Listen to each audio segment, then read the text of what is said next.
Hello there, and welcome to this video guide to Romeo and Juliet, focusing today on Act 2 and looking at that in summary and giving you some analysis, some of the key points. Again, this is by no means intended to be completely comprehensive, and if you want to go into detail, I will post videos on individual scenes, but today we're just going to look at the act as a whole and some of the things that I think are important to focus on. As I say, by no means completely exhaustive, so feel free to delve into more detail yourself, and if there's anything that's been missed, well, there's lots of sources of information out there.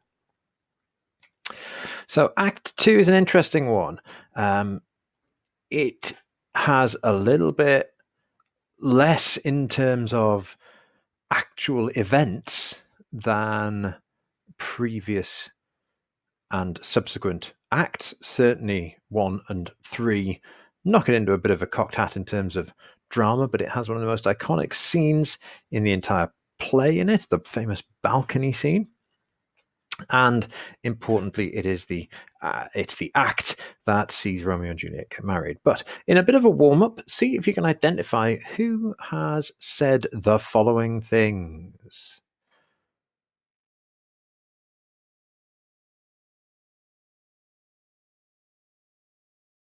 Here we go. We've got 9 quotations for you. Having a look. Do you recognize them?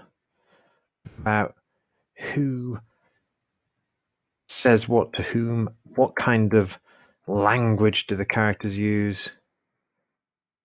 What sorts of things might certain types of people say, knowing what we know about their language? Can we have a go at this? So pause the video, write your answers down.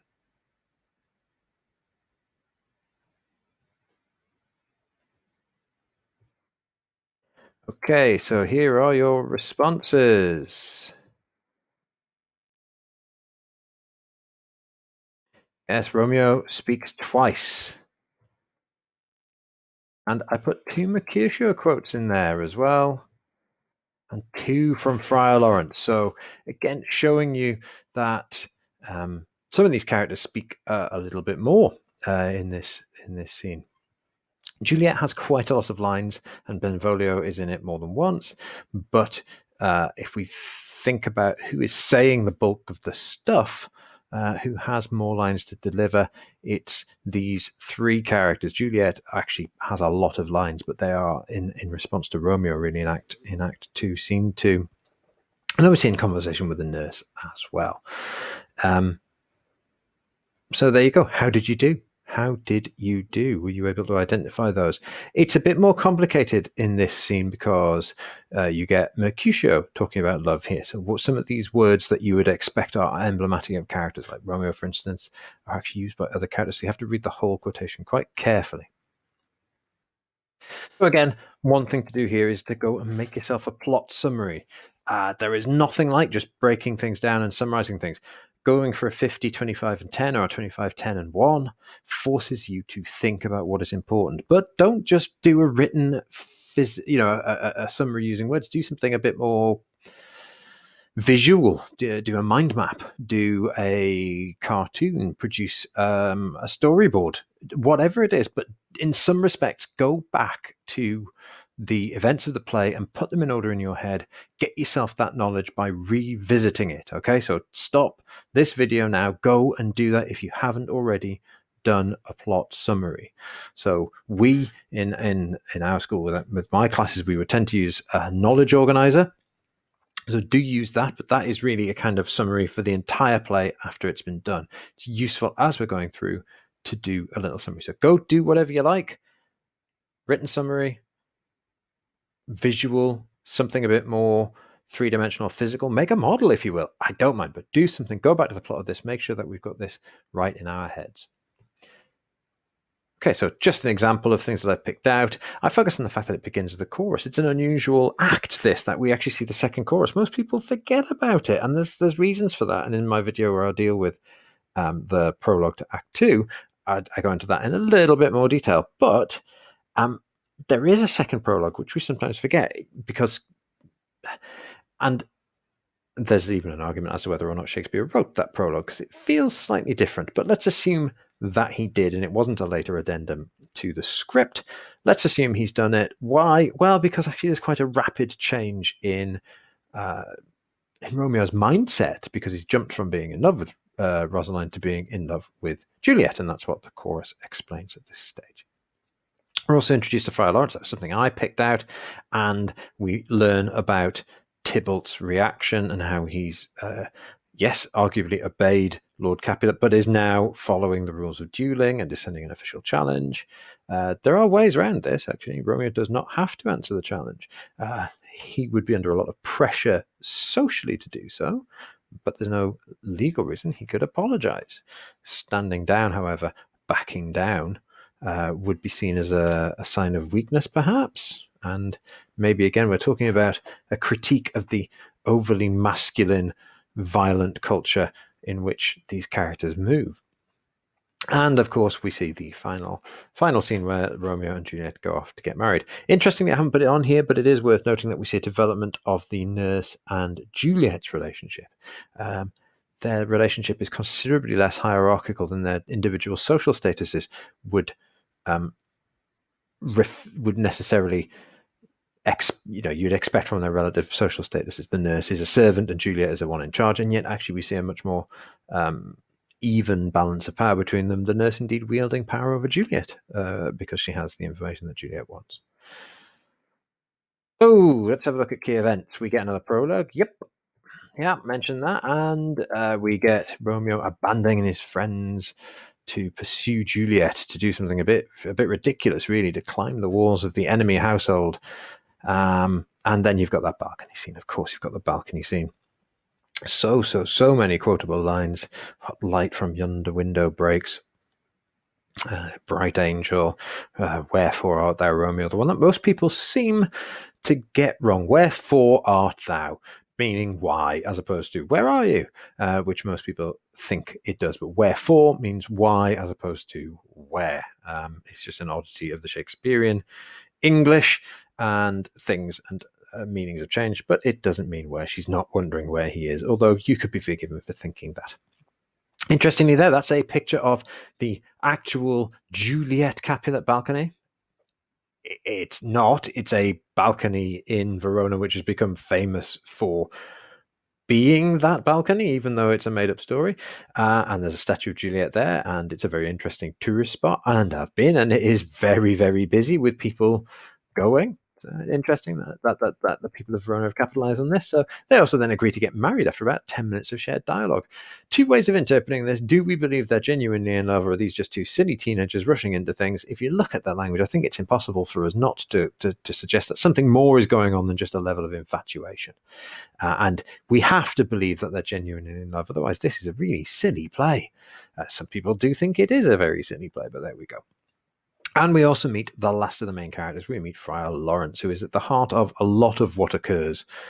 He's the one who's agreed to marry them. We subsequently find out he's heavily involved in the events that occur later on. And we get an insight as well here. It's interesting. There's an often ignored scene, Act 2, Scene 4, where Mercutio really does talk about his views of Tybalt. And we learn that there's a backstory, a history to these characters, perhaps, and they view each other and they exist in a more fleshed out world.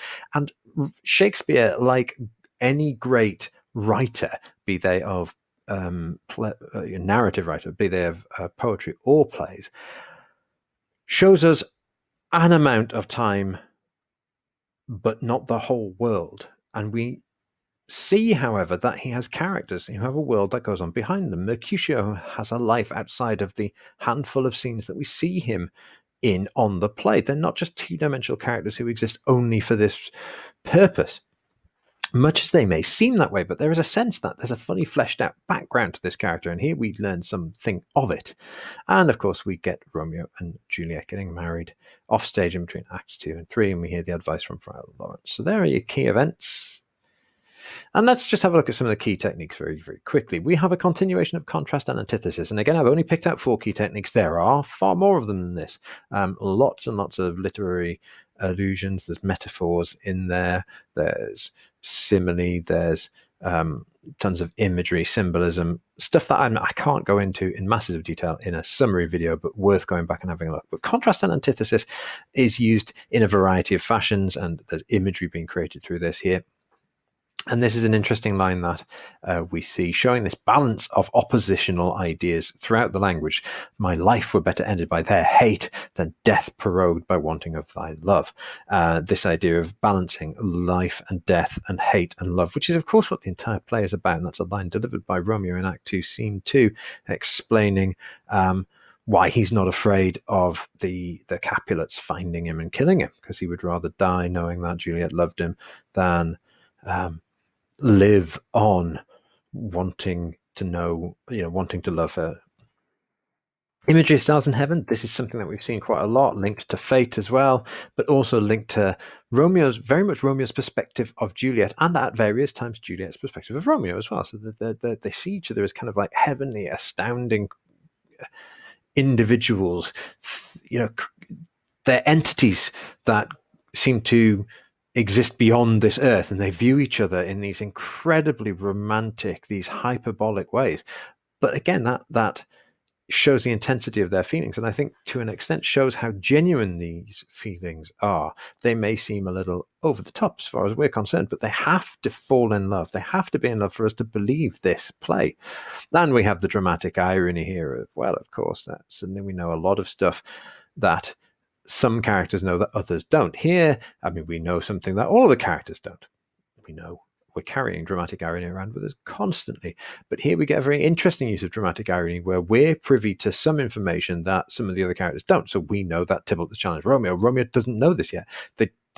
Benvolio and Mercutio haven't had a chance to address the issue with him.